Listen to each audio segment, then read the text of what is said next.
পৃথিবীতে আমাদের সবচেয়ে কাছের সম্পর্ক পিতা ও মাতা। জন্মের পর প্রথম যাদের আমরা দেখি, প্রথম যাদের কোলে আশ্রয় নিই, তারাই আমাদের বাবা মা। কিন্তু কখনো কি ভেবেছেন আপনি যাদের পিতামাতা হিসেবে পেয়েছেন তারা আসলে কে? এটা কি শুধুই এই জন্মের সম্পর্ক, নাকি এর পেছনে লুকিয়ে আছে আরও গভীর কোনো রহস্য? গীতার শিক্ষা আমাদের এক অসাধারণ সত্য জানায়, এই দেহ ক্ষণস্থায়ী, কিন্তু আত্মা অমর। আমরা সবাই এক একটি আত্মা, যারা এক জন্ম থেকে আরেক জন্মে যাত্রা করে চলেছি। তাহলে এই জন্মে আপনার পিতামাতা কিভাবে নির্ধারিত হলো? গীতার মতে এটি কোনো কাকতালীয় ঘটনা নয়, এটি সম্পূর্ণভাবে নির্ভর করে আমাদের কর্মফলের উপর। আপনার পূর্বজন্মের কর্ম, সম্পর্ক, ভালোবাসা, দায়িত্ব সব মিলিয়ে নির্ধারিত হয় আপনি কোন পরিবারে জন্ম নেবেন, কারা হবেন আপনার পিতামাতা।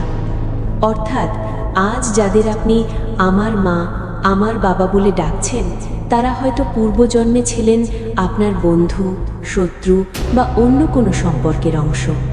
এই সম্পর্কগুলোই আবার নতুন রূপ নিয়ে ফিরে আসে।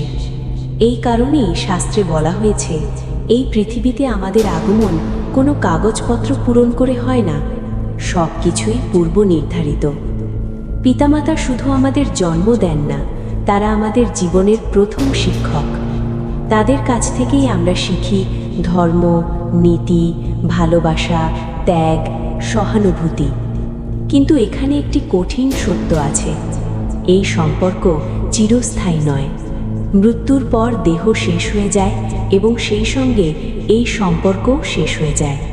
আর তা আবার নতুন যাত্রা শুরু করে, নতুন দেহ, নতুন পরিবার, নতুন সম্পর্ক।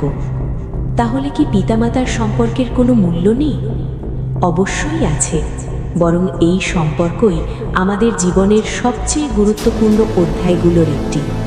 কারণ এই সম্পর্কের মাধ্যমেই আমরা শিখি কিভাবে ভালোবাসতে হয়, কিভাবে ত্যাগ করতে হয়, কিভাবে দায়িত্ব পালন করতে হয়। পিতামাতার সেবা করা, তাদের সম্মান করা, এগুলো শুধু নৈতিক দায়িত্ব নয়, এগুলো আমাদের আত্মার উন্নতির পথ। গীতায় বলা হয়েছে, আসল সম্পর্ক হলো আত্মার সাথে পরমাত্মার। এই পৃথিবীর সব সম্পর্কই সাময়িক, কিন্তু ঈশ্বরের সাথে আমাদের সম্পর্ক চিরন্তন। তাই আমাদের উচিত পিতামাতাকে ভালোবাসা, তাদের সম্মান করা, তাদের সেবা করা, কিন্তু একই সাথে মনে রাখা তারা আমাদের আত্মার চিরস্থায়ী সঙ্গী নয়, বরং এই যাত্রার একটি গুরুত্বপূর্ণ অংশ। শেষে একটি কথা, আপনি যাদের পিতামাতা হিসেবে পেয়েছেন তারা কোনো কাকতালীয় মানুষ নন। তারা আপনার জীবনে এসেছেন একটি বিশেষ উদ্দেশ্য নিয়ে। তাই তাদের প্রতি কৃতজ্ঞ থাকুন, ভালোবাসুন এবং তাদের আশীর্বাদ গ্রহণ করুন। কারণ এই সম্পর্কই আপনাকে আপনার প্রকৃত গন্তব্য পরমাত্মার দিকে এগিয়ে নিয়ে যায়।